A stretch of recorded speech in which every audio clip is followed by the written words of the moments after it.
I used to work at this ice cream shop that had a policy. If you brought your own bananas on Thursdays, you got 50% off an ice cream sundae. And I had this family come in and they had 2 kids and they brought 4 bananas. And the dad gets to the counter, puts the bananas down and says, we'll have 2 sundaes, 2 bananas in each sundae. And it's kind of a lot of banana, but I'm not judging. And hey, fruit's good for you, right? So take the bananas, go to make the sundaes. When I'm done, I bring them back to the family to ring them up. And I say, that will be $5. And the dad says, nice try, but it's Thursday. And I said, yeah, it's half off today. These are normally $5 a piece. And he's getting agitated and he says, no, it's 50% off if you bring your own banana. And we brought 2 bananas per sundae. So that means we don't pay anything. And I said, I don't really think that's how it works. And he says, you don't think that's how math works? And I say, I just don't think that's what the sign means. And that makes him very angry. And I was 14 at the time. And if I'm afraid of confrontation now, I was absolutely terrified then. So I'm just kind of shaking. And he says, well, let's think about this. What's 10 minus 50% times 2? And I say, I don't know. And he says, it's 0. That's the answer. And listen, numbers have never really been my thing, but I'm trying to see where he's coming from. And I think about it and I say, listen, even if that was how it worked, I still think it would actually be 250. And that really pisses him off. And he says, let me talk to your manager.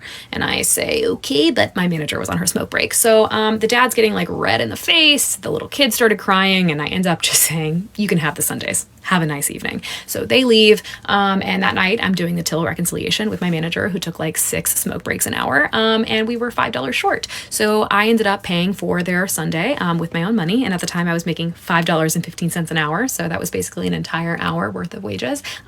So anyways, I really hope those little kids enjoyed their sundae and that they grew up to be absolutely nothing like their father. Story time.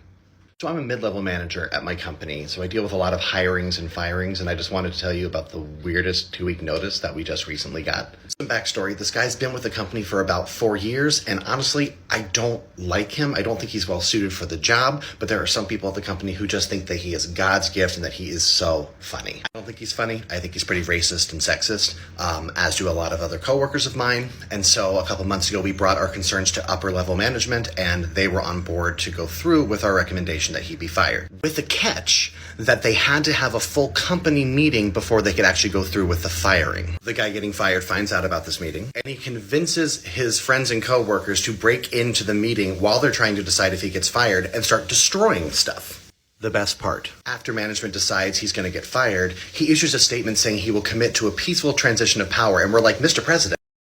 What is your never interrupt an enemy while they are making a mistake moment? During my very long and exhausting divorce, my ex-husband kept insisting he was ready to settle. We would schedule a conference with my lawyer and I, and then push papers around the table for 2 hours. He would just argue over petty details rather than actually discuss anything. This happened a few times. I was incredibly frustrated because I genuinely walked into this wanting to compromise, so it would be over quickly. Note that I hired a lawyer and he did not. He was convinced he could do it on his own better. So after a few rounds of this, I got the impression that he was trying to waste my money until I could no longer retain my lawyer, and then he thought he would have the upper hand. I made less than half of what he did at the time, and my lawyer's fee wiped out my entire savings, so it was a very real concern. My suspicions were confirmed when one day, as we were walking out of my lawyer's office, he told me this, word for word while chuckling. I told my lawyer, who then laughed and told me, let him. She informed me we were 6 months out from being married for 10 years, and at that point, I would be entitled to a sizable part of his pension upon retirement. She let him play his games for 6 more months, without saying a word, and then finally took our case before a judge, 5 days after our 10-year anniversary. Not only did I get part of his pension, but she also got the judge to order him to pay almost all of my lawyer's fees. The beauty of it was that it was 100% his fault for playing games. What's one of the dumbest things you've ever spent money on? One summer, because I was hella bored, I bought some Chef Boyardee beefaroni and put it in my friend's mailbox as a prank. He didn't find it, but his parents did, and they asked their neighbors who did it. He suspected me at first, but I managed to get him off of my tail. Now our neighborhoods were fairly close by, so I could be over there in a 50-minute walk. Every night, I walked up to their neighborhood at 2 a.m. and put a can of beefaroni inside their mailbox. After about a month, they called the police to find out who's putting beefaroni in their mailbox. Luckily, the police really didn't care that much and just told them to get a camera, which they eventually did. Meanwhile, my friend is telling me all of this from his perspective. Right, so I usually know what they do before I strike, so I start covering my face and pretend to hunch over. I have no idea where this camera is, so I can never be too careful. They call the cops again and give them a profile, and now the cops are looking for a crippled beefaroni bandit. After a solid 3 months of this, one of the baggers at the store gets word somehow and starts getting suspicious because he sees me buying tons of beefaroni. He confronts me, I tell him the truth, and I shit you not, he starts helping me beefaroni my friend's house. We're putting it all over, hiding it in the lawns, porch, fence, you name it. Halloween rolls around, and I dress up as Chef Boyardee. I go to my friend's house and say, your daily subscription to Chef Boyardee beefaroni has ended. Would you like to renew? I hear laughter in the background, and it's the store clerk. Turns out he recently started dating best friend's sister, and that's how he heard. Truth be told, I don't think I've ever been punched harder than when my friend found out. People who have dated celebrities, how'd it go? She was famous in another country. We met when she was visiting friends in my country. I met her at a group outing and didn't know who she was. I asked her out and she said yes because she thought I was funny. I didn't clue in that she was famous until our 3rd date, and only because, on a few occasions, expats from her country recognized her out in public. She was really hesitant to explain, but when she finally did, I was just like, oh, that's cool. I didn't make a big deal out of it, which in retrospect I think preserved our relationship. I've never showed her off as my celebrity girlfriend because, well,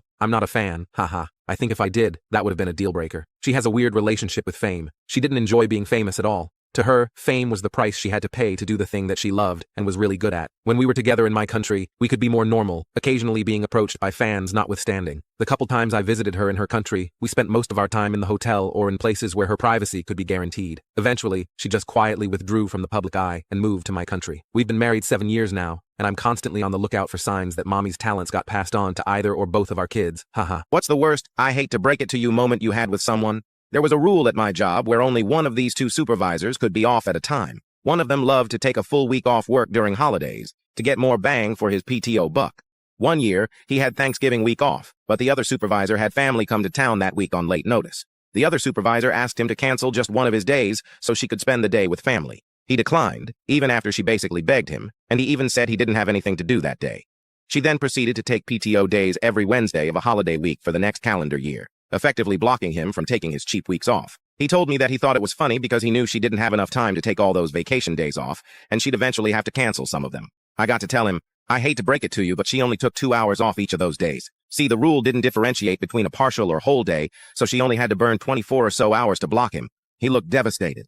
It was kind of petty on both of their parts, but I give her credit for being creative in her retribution, and don't blame her a bit for what she did. What's your biggest I told you so moment? I'm in aviation maintenance and wanted to leave the company I worked for 12 years. During my interview at the new company, I was asked why I was thinking of leaving my current job. I said, new management is all about efficiency and not the one thing aviation maintenance is all about, safety. Interviewer liked my answer and assured their company doesn't cut corners on safety. I got the job. Fast forward 6 months, I'm the new guy, so I get the short end and have to work Christmas Eve. Should be a short day. Boss's plane is coming in to drop off passengers, refuel, and take his family to their vacation home in Aspen. The plane arrives, and as I'm doing my post-flight walk around, I see a big problem that forces me to ground the plane. Boss is clearly not happy, tries to force me to make an unapproved repair. I refuse, and I'm sent home. Sweet, I didn't quit. It's documented, and I get to go home earlier than planned on a holiday. Someone else gets called in to do the Mickey Mouse repair. Plane taxis out with the owner and family, full on fuel, and tries to take off. Oops, crappy repair failed. A huge component breaks off, goes into the inlet of the jet engine, grenades that engine. Plane's brakes overheat, trying to stop the heavy plane with one engine. Some fuselage is damaged, and it finally comes to a stop. The FAA comes in. The tech who made the repair gets his license revoked. The boss is fined a huge amount, put on probation with FAA audits, and best of all, insurance rejects his claim for negligence. It cost him millions. What's a secret you will take to the grave, but don't mind telling on the internet? I am a teacher, and I had a sweet, wonderful student who had been in foster care. His real mom worked her ass off to get him back, and she did. He had to take a very important state exam, and she called me and asked if he passed it. I looked at the grades and saw he did pass, so I told her so. She burst into tears of joy, but then I saw I had read the wrong score. He had failed, so I changed his grade to passing. No one knew. That was the only time I ever did that. That could have cost me my license. The weird thing is, when my awful, corrupt principal pressured me to change other students' scores so we could raise our pass rate, I refused. I never told anyone what I did for my student. He went into the military, was extremely successful there, has a great wife and kids, so I think I did the right thing. What's a subtle sign that someone is a good person but doesn't want to show it? I had a math teacher who used to bust my chops. He was fun, but also very temperamental. He'd be silly to a point, then tell you off when you out-sillied his silliness. I was sitting opposite a quiet girl who suddenly looked really distressed. She said something to him in a whisper, and he looked down to a puddle on the floor. She'd wet herself. This was when we were 11 to 12, so it was quite a big deal. I clocked this at the same time, and he gave me this look like, don't you dare. He went over to his desk, poured himself a water, then came back and was pretending to peer at her work before stumbling and dropping it on her. He apologized and made a big scene and told her she could go and get a spare uniform from the office, as it was his mistake. I really respected that. I think it showed a lot about his character and care.